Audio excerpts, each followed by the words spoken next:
నాని హీరోగా శ్రీకాంత్ ఉదిలా దర్శకత్వంలో తెరకెక్కిన దసరా సినిమా సూపర్ హిట్ గా నిలిచిన సంగతి తెలిసిందే.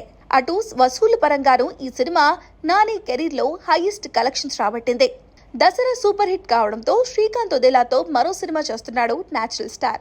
ద పారడైజ్ టైటిల్ తో నాని కెరీర్ లోనే అత్యంత భారీ బడ్జెట్ తో రా అండ్ రస్టిక్ గా ఈ చిత్రం ఉండబోతుంది. ఇప్పటికే రిలీజ్ అయిన గ్లిమ్స్ సోషల్ మీడియాను షేక్ చేస్తుంది. ఇక ఈ సినిమాలో విలన్ పాత్రకు చాలా ఇంపార్టెన్స్ ఉందట.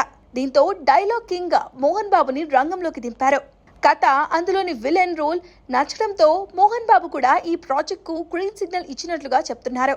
లేటెస్ట్ గా ఈ సినిమా నుంచి మోహన్ బాబుకు సంబంధించిన ఫోటోలు లీక్ అవ్వగా సోషల్ మీడియాను షేక్ చేస్తున్నాయి.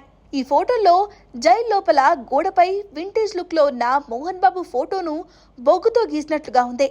దీంతో మోహన్ బాబు పారడైజ్ లో నటిస్తున్నట్లుగా కన్ఫర్మ్ అయినట్టే. అయితే ఇదే సమయంలో ఈ సినిమాలో కిల్ విలన్ ను అఫీషియల్ గా ప్రకటించారు మేకర్స్. ఈ సినిమాలో బాలీవుడ్ నటుడు రాఘవ్ జుయాల్ కీలక పాత్ర పోషిస్తున్నట్లుగా చిత్ర బృందం అధికారికంగా ప్రకటించింది. రాఘవ్ పుట్టినరోజు సందర్భంగా ఆయనకు శుభాకాంక్షలు తెలుపుతూ సినిమాలో ఆయన పాత్ర ప్రత్యేకంగా ఉంటుందని పేర్కొన్నారు.